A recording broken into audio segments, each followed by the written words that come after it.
¿Quién lo suelta? Ni la Junta de Andalucía ni el Gobierno nacional suelta meloncillos. No hay, es un bulo que hay. Alguien lo Sí, soltó y se ha extendido por el mundo rural, pero no es verdad. No hay ningún programa de conservación del meloncillo y mucho menos de cría en cautividad y suelta, para nada. O claro. sea, ya la frase tiene esa primera mentira, Sí. pero mucha gente del campo no se lo cree, ¿no?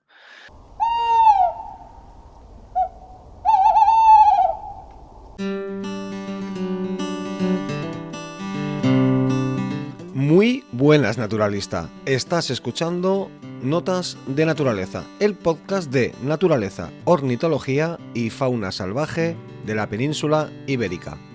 Yo soy Iván Vega y te doy la bienvenida a este cuaderno de campo sonoro.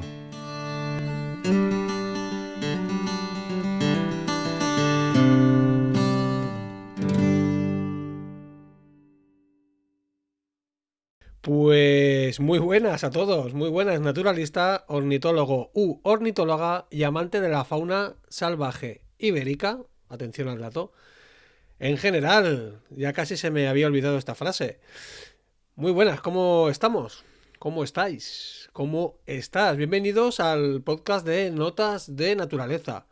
Mi nombre es Iván y yo soy un naturalista aficionado con muchísima curiosidad y que utiliza este podcast como un cuaderno de campo sonoro. Y ya era hora de que volviera a grabar un episodio de Notas de Naturaleza.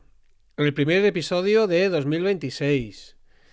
Ahora mismo es viernes 6 de febrero.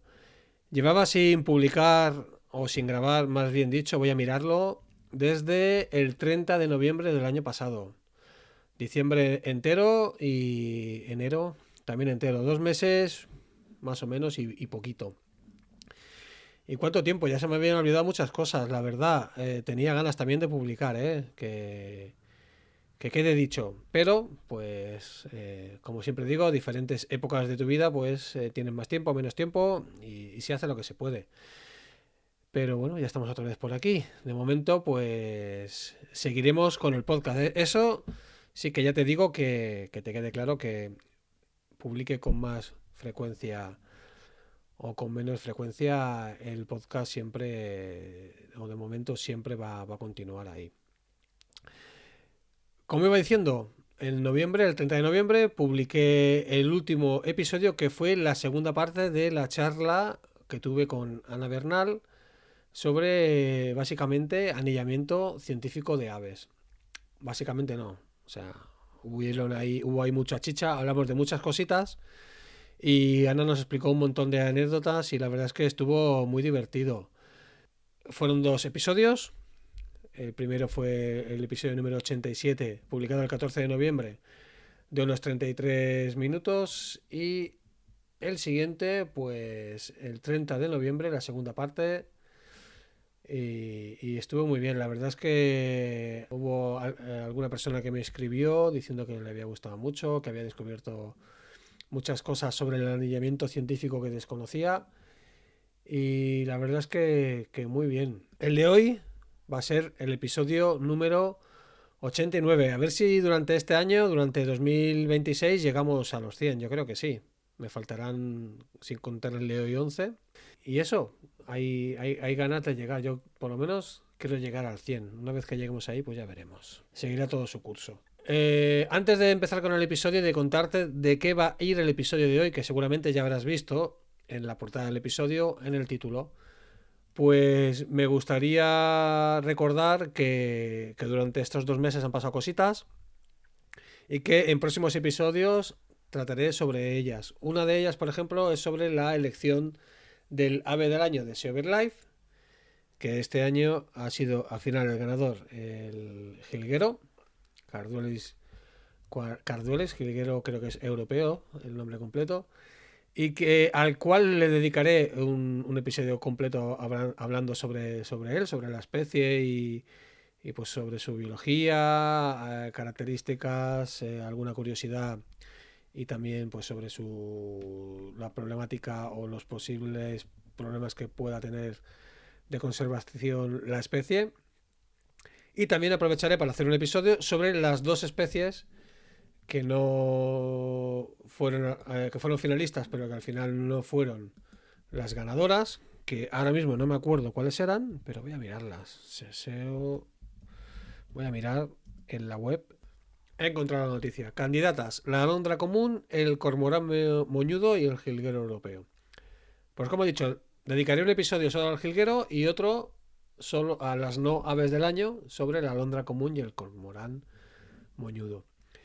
Y bien, para este episodio, pues es en formato charla, seguramente, o ya te lo digo, que va a ser en dos partes, igual que el anterior de Ana Bernal, que hicimos parte 1 y parte 2.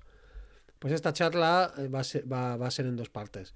¿Y quién se ha venido al podcast esta vez? Pues se ha venido José Guerrero Casado. Para los amigos, Pepe Guerrero. ¿Quién es Pepe? Pues es un profesor e investigador en el Departamento de Zoología de la Universidad de Córdoba, la UCO, aquí en España.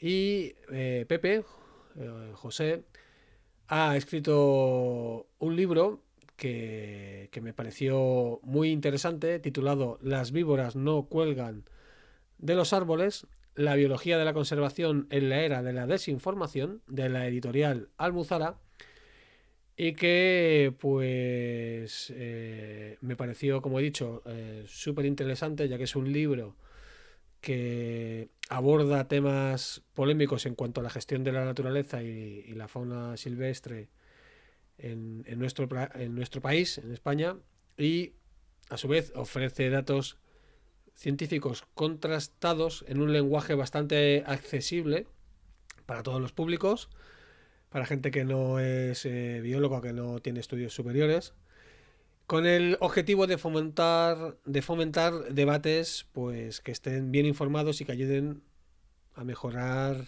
la conservación de la biodiversidad de nuestro territorio frente a la desinformación. Total, que el viernes pasado, a finales de enero, quedé con Pepe y grabamos una charla súper interesante con muchísimas curiosidades, pues hablando de su libro y hablando pues sobre la desinformación actual que hay en general en la sociedad en cuanto a la biodiversidad de nuestro territorio. No voy a alargarte mucho más el rollo y te voy a dejar ya con la charla. Primer episodio del 2026. Bienvenido al podcast si eres nuevo, si lo escuchas por primera vez. Y bienvenido al podcast si eres oyente habitual o eres oyente casual, que estate tranquilo que el podcast sigue adelante. Te dejo con la charla y venga, luego al final te cuento un poquito. Esto es Notas de Naturaleza. Buenos días, Pepe. Bienvenido al podcast de Notas de Naturaleza. Y bueno, para empezar, ¿cómo te presentarías brevemente para quienes aún no te conocen o no saben quién eres? Hola, ¿qué tal? Bueno, pues mira, yo me llamo José Guerrero, pero todo el mundo me conoce como Pepe, así que encantado que me llaméis así. Y bueno, pues yo soy biólogo, ¿no? Le hice biología y luego pues a partir de la biología pues ya empecé la trayectoria, ¿no? Como investigador. Y a lo largo de esa trayectoria pues vas definiendo un poco, ¿no? A qué quieres dedicarte realmente. Y entonces al final yo a lo largo de esa trayectoria me defino como un investigador, pero interesado en la gestión y conservación de la fauna silvestre. Muy bien. ¿Y tus orígenes? O sea, vamos un poquito más atrás Ujú, de tus estudios de biología. vale. ¿Qué te animó o qué te empujó a estudiar biología? O sea, Pues mira, mis orígenes, yo empecé el contacto sí con la naturaleza haciendo deporte. Ya desde pequeño yo hacía mucho deporte de bicicleta de montaña y también de senderismo, y ahí empezó el contacto con la naturaleza, pero al revés, a lo mejor que muchas personas, ¿no? Que empiezan su contacto con el deporte ahora, yo lo empecé hace mucho tiempo, ¿no? Y en ese contacto, pues empezó obviamente a interesarme ya más temas conservacionistas, ¿no? Me empezó a interesar y conocer la naturaleza y toda su biodiversidad. Entonces el origen está ahí. Y eso desde bien chiquitito, entiendo. Sí, O sí, sí, desde pequeño con mis padres hemos ido mucho al campo, pero como digo, era más deportivo, vamos a andar, vamos a dar un paseo en bici, no era tan naturalista.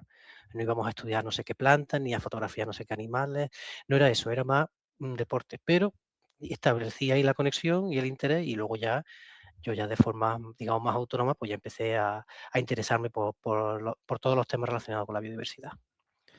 muy bien, estudiaste biología y, luego, ¿cómo te especializaste o cuál fue tu camino? Claro, pues en el camino inicié obviamente estudiando biología y luego haciendo la tesis doctoral, ¿no? Yo hice la tesis doctoral, entonces empecé, digamos, a trabajar como biólogo siendo investigador, ¿no?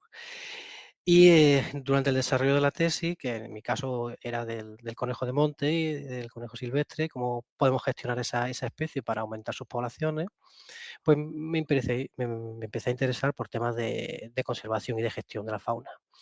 Y a partir de ahí, pues bueno, van abriéndose nuevos caminos que a veces uno no lo tenía programado y bueno, pues empecé a formarme como investigador y luego ya pues como profe, que es donde trabajo actualmente. ¿Y actualmente dónde ejerces? Yo soy profesor en el Departamento de Zoología de la Universidad de Córdoba Ujú. y doy clase en biología y en ciencias ambientales y en un máster de gestión ambiental y biodiversidad. Te has venido al podcast, para hablar de un libro que has publicado hace poquito, ¿no? Ujú. Hace unos meses, Sí, en noviembre, si no me falla la memoria. que tiene un nombre muy sugerente que cuando, hablamos para hacer esta charla, pues a mí Ujú, la verdad lo que me contaste del libro, pues me gustó mucho, ¿no? El enfoque que le habías dado. Desde luego que ujú. era algo que para mí, pues, yo que soy aficionado, ¿eh? No, yo no tengo Sí. estudios de tecnología ni nada de eso, pues dije: "Ostras, pues es superinteresante", sobre todo para la gente que no es que no se dedica o que no está dentro Ujú, del sector o de esto. Se llama Las víboras no cuelgan de los árboles, el nombre, es súper curioso. ¿Cómo surgió esta frase, la idea de esta ujú. frase y qué representa para ti? Pues mira, la idea surgió durante el proceso de escritura del libro, no lo tenía yo en mente al inicio, pero surgió porque precisamente una persona me lo dijo en el campo, ¿no? Mientras yo escribía el libro. Y entonces me pareció un título como muy atractivo, muy sugerente, ¿no? Porque, bueno, al final representa un ejemplo, vamos a decir, de desinformación, ¿no? Que mucha gente cree que eso es una realidad, ¿no? Y aunque como comento en el libro, bueno, pues está bien, ¿no? Que tengamos nuestra cultura popular, ¿no? En nuestras zonas rurales Mm, y bueno, y se transmita esa cultura, tampoco podemos transformarla en hechos, ¿no? Y sobre ujú, todo en hechos que al final pueden despertar una actitud negativa hacia la conservación, ¿no? En este caso claro, de los reptiles. No vayas al campo que están colgando las víboras de los árboles, ¿no? Entonces, bueno, ujú. pues eso no es verdad, ¿no? Porque vamos a también queremos hablar de un poquito, vamos o explícanos un poquito de qué trata este libro con este título tan curioso.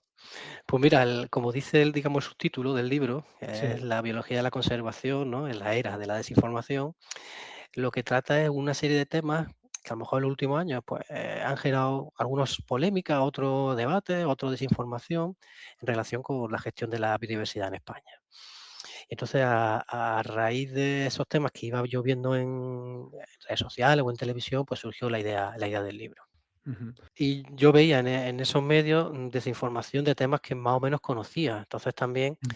veía eh, que conociendo esos temas me daba pena que se trataran de esa manera, ¿no? Que se simplificaran de esa manera. Entonces me apetecía aportar un punto de vista un poco más objetivo, ¿no? Como, digamos, como científico. Sí, Sí, y también otro motivo era que, bueno, nosotros los científicos nos dedicamos a escribir muchas veces artículos científicos que son, como digo, muy fríos, que son muy calculadores y personalmente me apetecía escribir de otra manera. De otra manera, pues más divulgativa, que me permita pues algunas expresiones que no se pueden utilizar en un artículo y en un opiniones paper, ¿no? personales, Mm, claro, en los papers, que como digo, los papers mm, son lo que son, ¿no?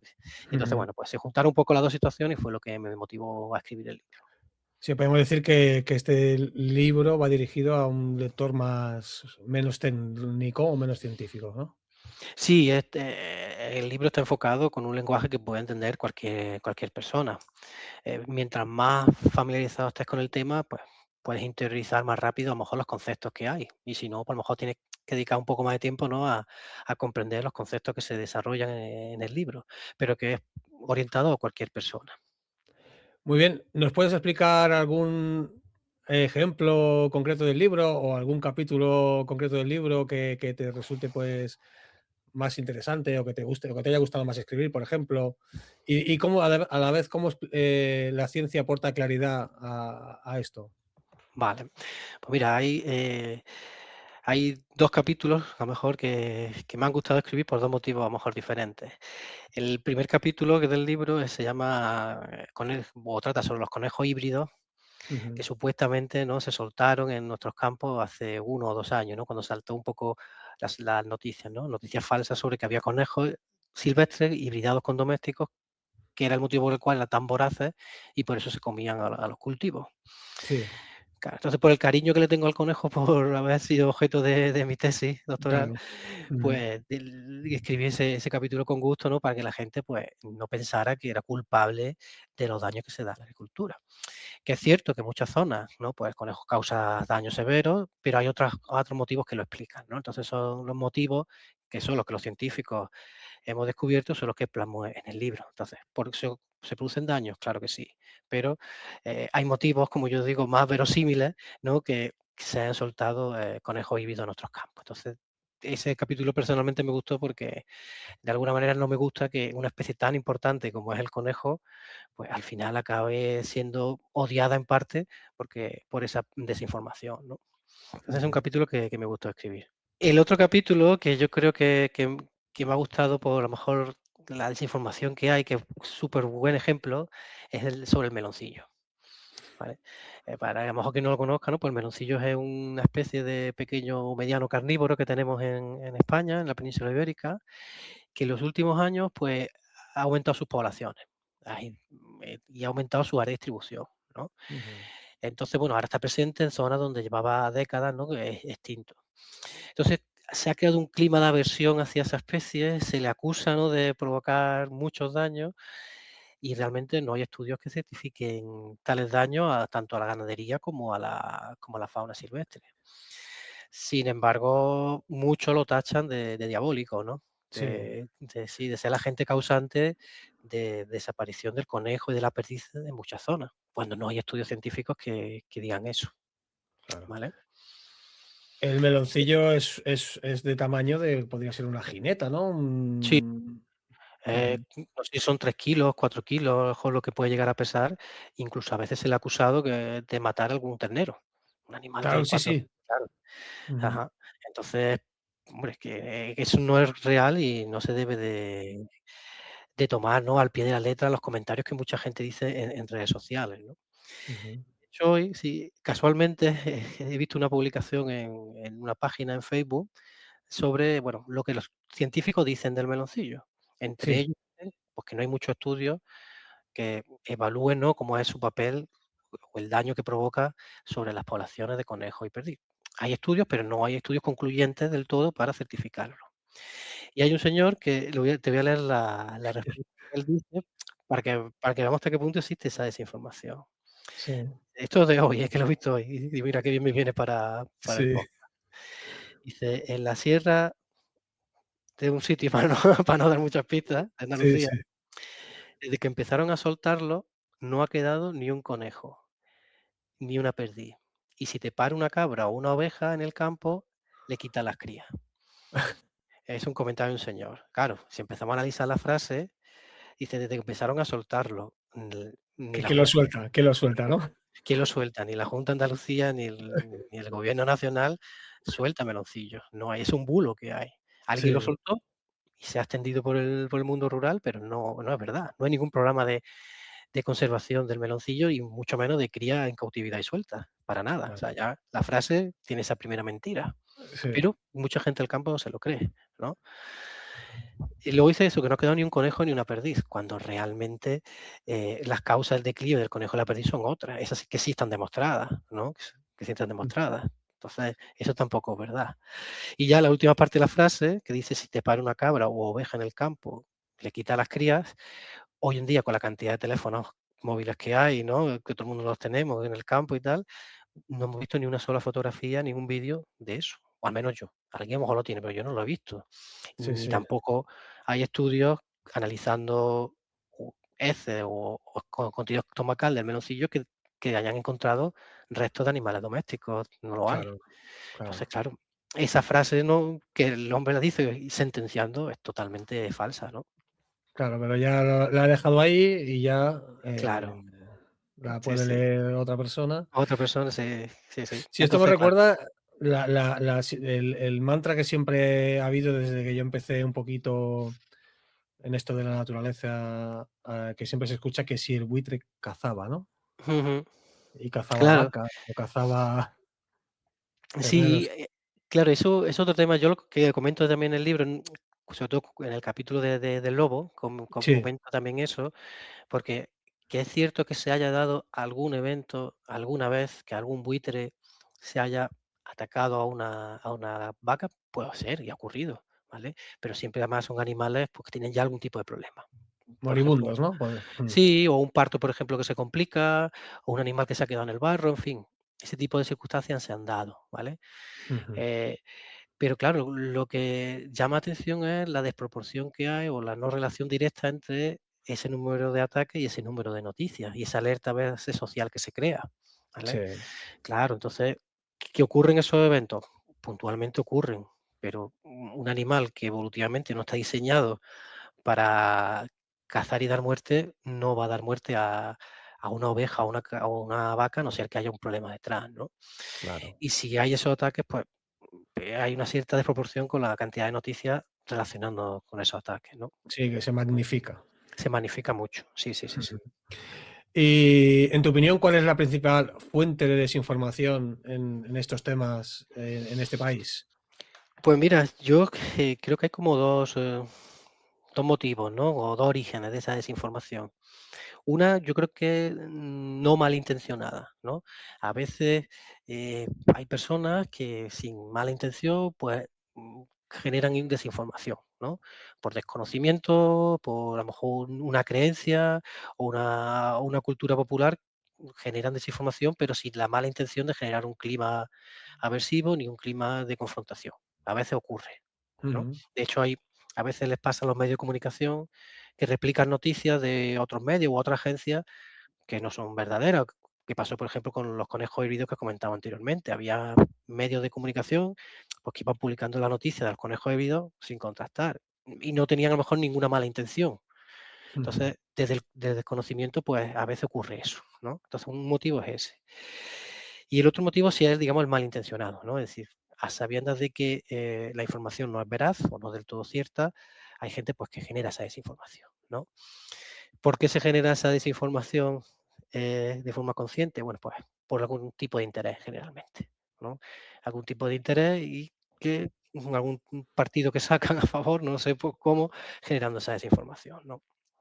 vale, Aquí hoy en día, pues todo, por desgracia, parece que se entra en el debate público muchas veces, nos confrontamos, generamos visiones opuestas y cuando eso entra en el debate, pues la desinformación pues empieza a relucir. claro. Y luego, pues las redes sociales, ¿no? Hacen el resto, ¿no? Empieza a extenderse todo y Sí, las redes sociales hacen el resto. Y además hay un componente en las redes sociales importante que yo comento en el libro de la introducción, y es que cuando hay una corriente de pensamiento dentro de un grupo social al que una persona pertenece, en este que nuestro ámbito ya sea un agricultor, sea un ganadero, sea un ecologista, ¿vale? ujú, Sea un cazador, lo que sea, al final esa corriente de pensamiento se acaba imponiendo y muchas veces la asumimos como real, la asumimos como la mejor opción, porque precisamente queremos formar parte de ese grupo social. Y eso al final pues genera también mucha desinformación también y genera pues que gente opine sin a lo mejor tener un conocimiento de causa, ¿no? Por claro. querer formar parte de ese grupo social al que pertenece y, pues, y en la línea con esa corriente principal de pensamiento, ¿no? Y eso por final pues también es peligroso, ¿no? Vale, y de los casos que tratas en tu Ujú. libro, aparte de los que nos has explicado del conejo y del meloncillo, ¿hay alguno que te haya sorprendido realmente por lo inverosímil que es o por lo... Sí, bueno, el más inverosímil yo creo que es el del meloncillo, ¿cierto? Por Vale. esa imposibilidad de que cace, por ejemplo, que mate una vaca. Pero si hay uno que he escrito un poco desde el conocimiento y que me ha gustado aprender, que es sobre los incendios, ¿no? Porque yo me dedico, digamos, al estudio, ¿no? Sobre todo de vertebrados, y la gestión forestal y la gestión de los incendios es algo un poco ajeno. Pero a lo mejor eso me ha servido para aproximarme Mm, de una forma objetiva, ¿no? Al tema, ¿no? Y ese me ha gustado porque, claro, cuando ves todos los años, ¿no? Que ocurren los incendios y empiezas a ver otra vez en redes sociales o incluso en televisión, esas frases ya un poco manidas y carentes de contenido si no lo explicamos, de que el monte está sucio, ¿no? Que hay que limpiar el monte, ¿no? Que el monte no se limpia, que los incendios se apagan en verano. mm, Claro, uno que entiende un poco de la ecología de mm, nuestro bosque y monte mediterráneo y ve cómo se reduce esa complejidad ecológica a ese tipo de frases, dice: "Pues esto no puede ser, esto hay que matizarlo muchísimo". Entonces, bueno, pues me adentré un poco en ese capítulo, pues para que simplemente para que la gente no reduzca eso, ¿no? Como digo en algún momento, que no reduzcamos nuestro monte mediterráneo a biomasa, ¿no? Que sí. parece que es la única función que tiene nuestro bosque, ¿no? Entonces, ese capítulo lo he disfrutado un poco por eso, por acercarme a un tema que no lo había tratado previamente. Y otro tema que yo creo que a todos los conservacionistas nos gusta, es el tema del lobo, ¿no? Desde, a lo mejor, un poco, la carencia de lobo que tenemos en Andalucía lo he escrito, y es un tema que me gusta mucho porque une la ecología, obviamente, de la especie, pero con la sociología, con la gestión del territorio, con los temas legal administrativos, y como el lobo no deja de indiferente a nadie y hay posturas a favor y en contra, y que a Mm, veces no encuentran puntos en común, pues ese me gusta mucho enfrentarme a él y buscar información y escribir con mucho sosiego, pues para no caer, ¿no? En esa polarización que hay, ¿no? En torno al lobo, que creo que es uno de los temas que mejor representan esa polarización, ¿no? De lobo sí o lobo no, y a veces lobo no con todas las consecuencias y lobo sí con todas las consecuencias, ¿no?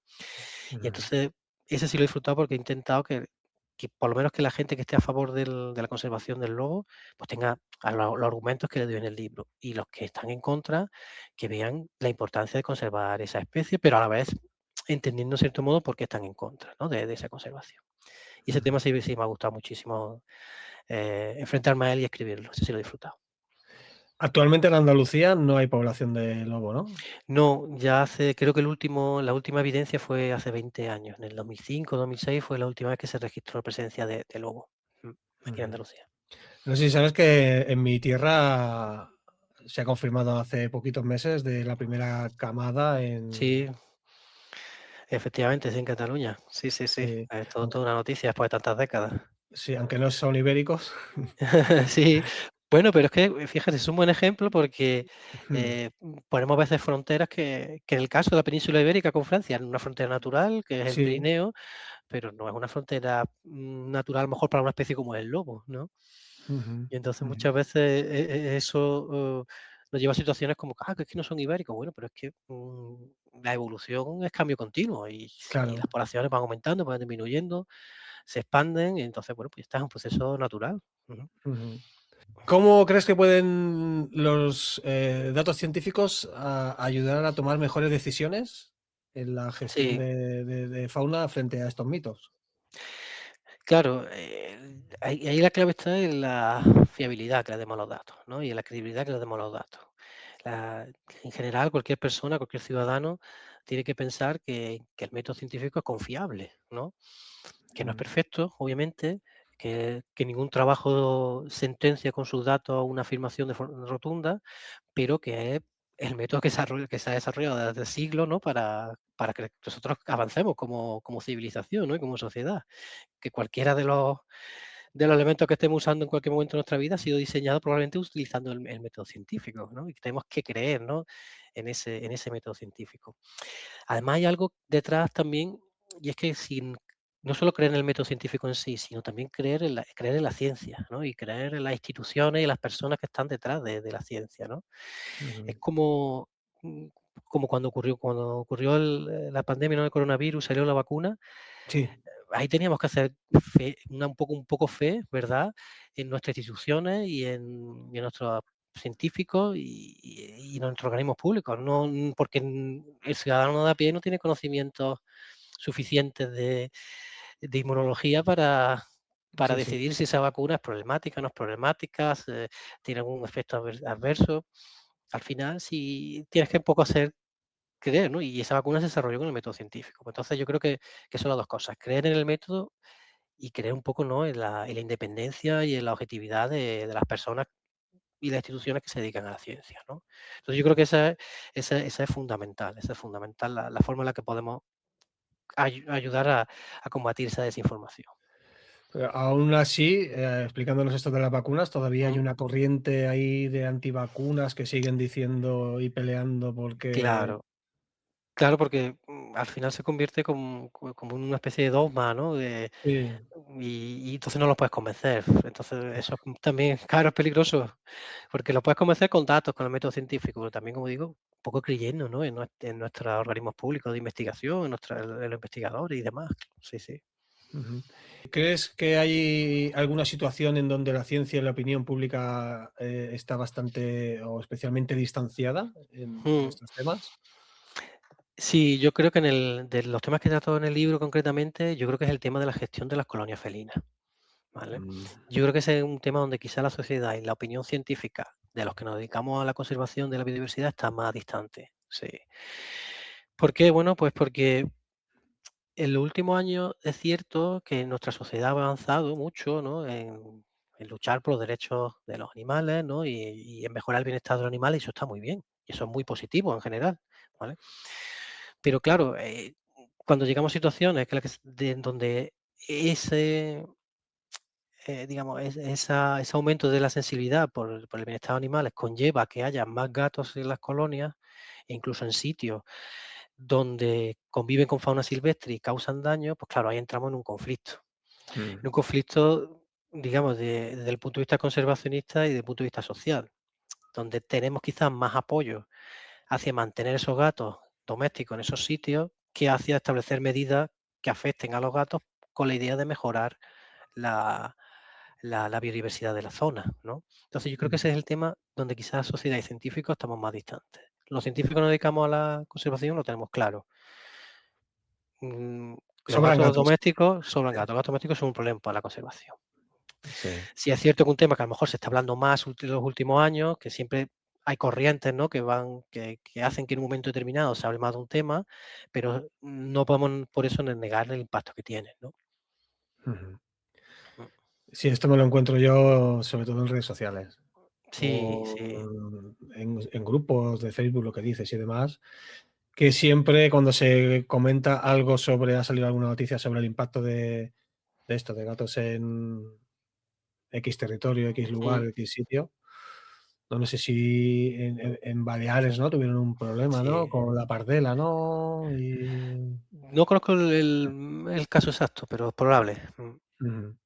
Y siempre, pues, hay esto, gente que aparece allí defendiendo a Sí, a los claro, gatos que han estado siempre allí y que nunca ha pasado nada, y ahora de repente claro, y hay gente que lo defiende por ese, digamos, a lo mejor mayor sensibilidad hacia los gatos, pero también gente que lo defiende desde el conocimiento. Hay gente que opina o cree que los gatos domésticos, pues, son parte del ecosistema, ¿no? Y juegan un papel en el ecológico, ¿no? Como mm, depredadores, cuando la realidad es totalmente diferente, ¿no? De hecho, como explico en el libro, hay muchos motivos por los cuales, pues, las presas, pues, no están adaptadas a una depredación por un gato doméstico, ¿no? Entonces eso genera un problema de conservación importante. claro. Mm. Ujú. ¿Cómo crees que influyen las investigaciones que has realizado durante tu carrera científica sobre fauna, agricultura y fragmentación de hábitats en la escritura de tu libro, en las ideas que has plasmado ahí? Pues mira, yo creo que ha influido porque, como te decía antes, bueno, conforme iba avanzando mi carrera, te vas dando cuenta de lo complejo que es todo, ¿no? Que conforme más lees, más investigas y más te informas, pues te das cuenta que todo es más complejo y nada es tan simple como era en un inicio. Entonces eso me llevó a entender que no existen soluciones únicas, soluciones fáciles, ni esas posturas que te comentaba antes, ¿no? Que a veces son tan simples como a favor o en contra, sin tener en cuenta los miles de matices que habrá, ¿no? Para todas las situaciones posibles. Y eso, claro, pues me dio una visión, pues, objetiva, pero a la vez crítica, ¿no? Y muy holística de lo que es la gestión de la biodiversidad. Entonces, yo creo que eso fue fundamental. Y por ponerte un ejemplo concreto, ¿no? De cómo me ayudó, pues, las investigaciones que hemos hecho en zonas agrícolas o en bosques fragmentados también de Ecuador, pues me lleva a Sí. entender cómo paisajes que han sido generalmente menospreciados o infravalorados, pues tienen su importancia, ¿no? En la biodiversidad. Cosa que la gente en general, pues no lo tiene o no lo considera. Entonces, al meterme de lleno en la investigación en esas zonas, pues me ha ayudado a comprenderla mejor. Ujú. Y oye, una pregunta que me ha Mm, quedado. Volviendo a sobre lo que hemos hablado hace un momento sobre las colinas felinas. ujú, ¿Tienes algún dato sobre algún lugar en concreto en donde realmente sea un problema muy grave mm. que haya sobre Sí, esto? el problema principal son en las islas. En cualquier isla del mundo donde haya gatos, ahí es un gran problema de conservación. Vale. Pues claro, muchas especies, por ejemplo, de reptiles o de aves de las islas no han evolucionado con un depredador como el gato. Porque Son endémicas de allí, ¿no? claro, son Son. endémicas, evolucionaron en esas islas con ausencia de depredadores y Ujú. por tanto no tienen los mecanismos evolutivos adaptativos Claro. para escapar y para sobrevivir frente a un depredador tan eficiente como un gato. Entonces, la isla es donde los gatos han causado más estragos, ¿no? De hecho, en el Ujú. capítulo comento una isla donde un solo gato acabó con una especie. Un solo gato. Un solo gato, el gato de un señor que vivía en el faro. Ostras, ¿y qué isla Ujú. es? ¿Hacemos un spoiler? Eh, la memoria me falla en este momento. Capítulo, Pero capítulo. sí, es un señor claro, que fue un faro de un peñón de una isla, donde Sí, había unas aves, pues, que nidificaban en el suelo, porque no tenían depredador, entonces nidificaron en el suelo, por lo tanto, pues, porque no tenían depredadores y, claro, eran súper vulnerables al gato. Entonces, el gato fue llevándole llevándole esa ave al farero, ujú. eh, todos los días, hasta que llegó un momento en que ya no dejó de llevarle ningún ave. Entonces, Ostras, desde entonces no se vio nunca más ningún ejemplar de esa especie y se dio por extinta. Ujú. ostras. Bueno, pues Sí, el que sí. lo quiera saber, las Sí. víboras no cuelgan de los árboles. Capítulo colonias felinas. Capítulo Colonias Felinas. Editorial Mascarón de Proa, ¿no? Sí, correcto. Estás escuchando Naturaleza Sonora.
Y aprovechando que hemos hablado sobre el buitre leonado hoy en el episodio con Pepe, pues te he dejado o acabas de escuchar una grabación sobre buitre.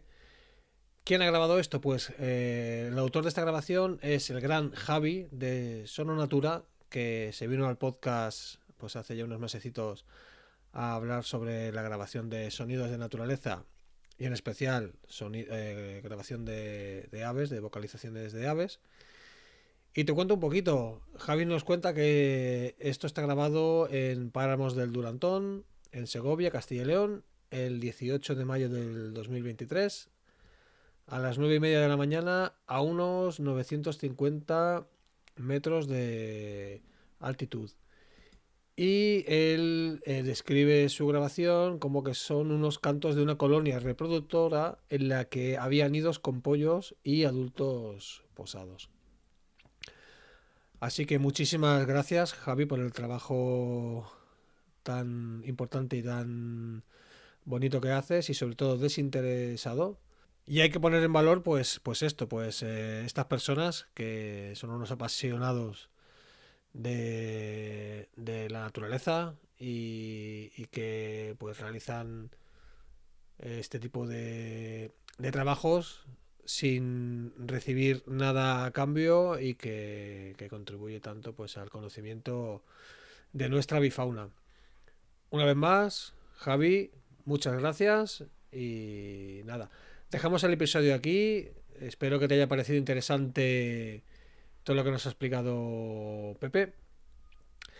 Yo simplemente recordar que una vez más puedes encontrarnos en un grupo en Telegram que también se llama como el podcast Notas de Naturaleza, que es muy activo. Actualmente hay unos 2.250 miembros y hay actividad diaria con temas sobre ornitología, fauna salvaje, fototrampeo, educación ambiental, fotografía, plumas, libros y demás. Te recomiendo que nos busques en Telegram como Notas de Naturaleza.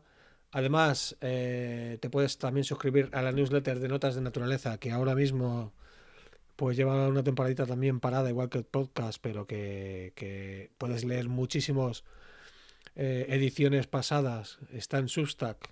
Si buscas en Substack Notas de Naturaleza encontrarás esta newsletter, te puedes suscribir y en el momento que haya una nueva actualización te llegará al correo. Y poco más. La semana que viene seguiremos con la segunda parte de esta charla, en la que Pepe nos contará muchísimas cosas más interesantes, y te animo a que la escuches, porque todavía hay ahí mucha información y hay mucho conocimiento que merece bien la pena escuchar. Hasta aquí el episodio de hoy. Si te ha aportado algo, te ha gustado o simplemente pues te ha entretenido, pues para mí ya habrá valido mucho la pena haber grabado este episodio, el primer episodio de 2026. Cosas bonitas que puedes hacer por Notas de Naturaleza es compartir este episodio con tu círculo de amigos naturalistas y valorar este podcast en diferentes plataformas, en Spotify, en Apple Podcast, dejarme un comentario y demás. Una de las cosas que más me motivan son los comentarios, porque está muy bien y me gusta recibir feedback. Si tienes alguna sugerencia o recomendación, puedes contactar conmigo a través de Twitter, Instagram o Telegram con mi usuario Olevanvega, o me puedes enviar un correo a olevanvega@gmail.com. Y antes de finalizar, me gustaría volver a agradecer a Pepe que se hubiera pasado por que me haya dicho que sí para venirse al podcast, para hablar de su libro y compartir pues su valioso conocimiento. Y poco más. Para finalizar, pues ya sabes, aprovecha tu tiempo, sal a la naturaleza y nos vemos en el campo naturalista. Venga, un abrazote.